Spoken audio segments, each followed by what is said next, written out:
to address a couple of the points. Regarding the issue of adverse events, clearly we can't treat people when they have adverse events. We need to minimize the adverse effects.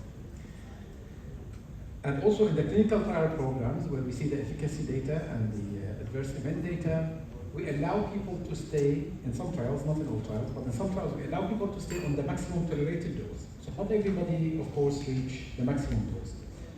But in the clinical trials, because it's a clinical trial, most people actually reach the higher dose. Whether it was for liraglutide or whether it was for Saxenda, from weight management perspective.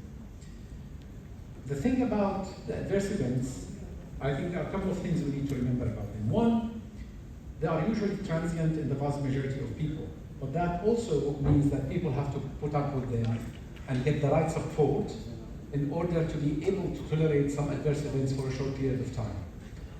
But also you've got, of course, the magical one, which is the dose. So all the adverse events, the GI side effects in particular, all the GI side effects are related to the semaglutide levels in the circulation. So with lower levels, there's less GI side effects. With higher levels, there are higher levels of GI side effects. So the speed of titration and the manipulation of the dose will help patients to actually tolerate the drug and tolerate the higher doses better. So, for example, for people who have no GI side effects at all, and there are many of them who don't, then you can titrate as normal, that's fine.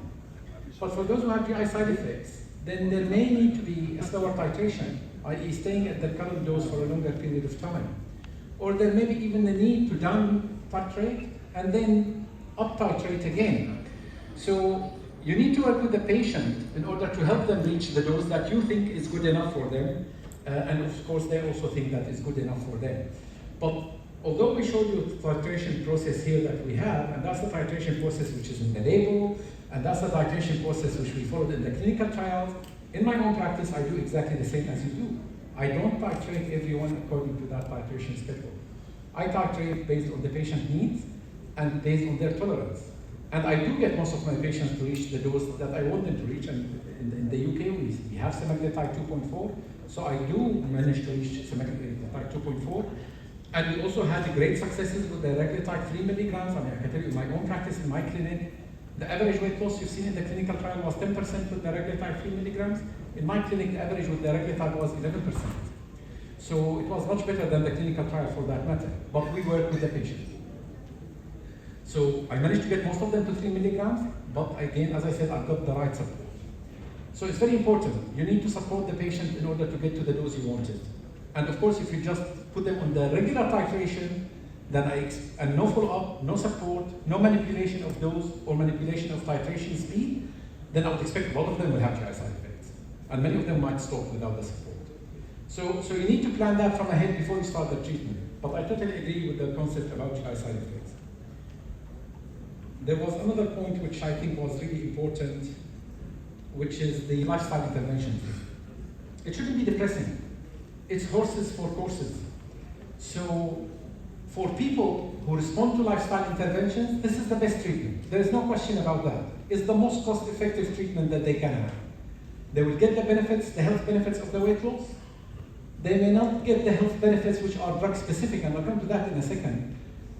Because what we are starting to see from weight loss interventions like tirzepatide and semaglutide, and also from the liraglutide, is that there is some health benefits which are clearly 100% mediated by the weight loss effect. So it's totally driven because of the weight loss. But there is also health benefits which do not seem to be totally, at least in part, not driven by the weight loss, where there is an effect of the actual mechanism of the drug itself into the health benefit. So for example, the improvement in sleep apneas that we saw in the liraglutide 3 milligrams and also observed with tirzepatide in their SURMOUNT OSA trial, it's totally 100% driven by weight loss. The improvement in the apnea-hypopnea index is exactly in line with the amount of weight loss lost, or the weight reduction. On the other hand, if you look at the glycemic effects, they are clearly not fully weight loss driven. Many of them driven by the actual direct effect of the drug.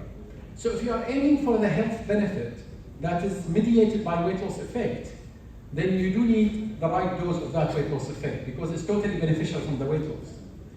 But if you are aiming for a benefit which is not totally weight loss mediated and has the direct effect of the drug, then here you could get the benefit with a lower dose compared to a higher dose because it's the drug itself which is driving it. So I think we need to be careful about when we talk about the drugs and all their effects. Not all effects are just weight loss driven. Some of them are molecular driven.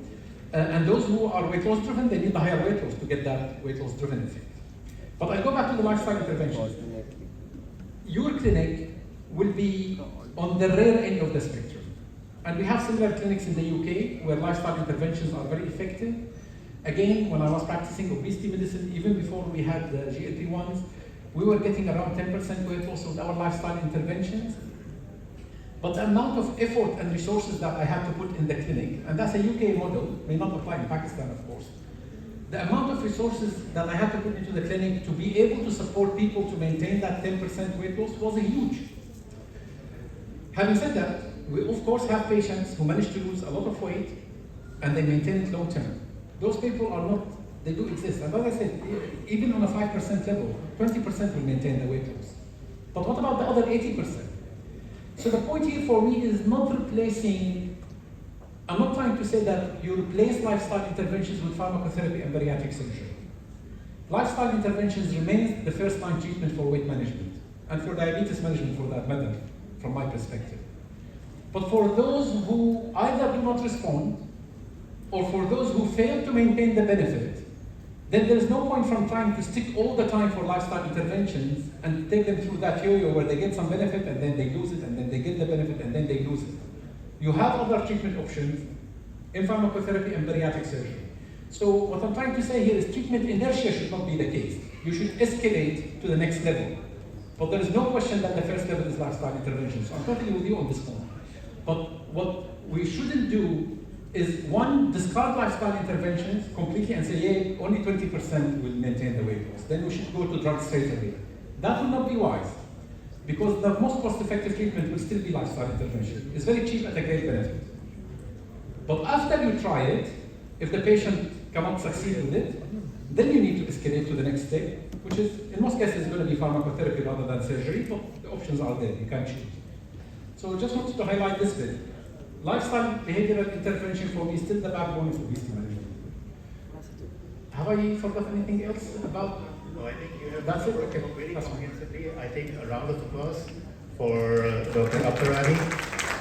And in the interest of time, what we will do is Abdurrani is already available here, so we can catch up with him. We can ask questions with him on the lunch. So lunch is served right behind the separators. So please, I would request to join us for lunch. Thank you. Thank you so much.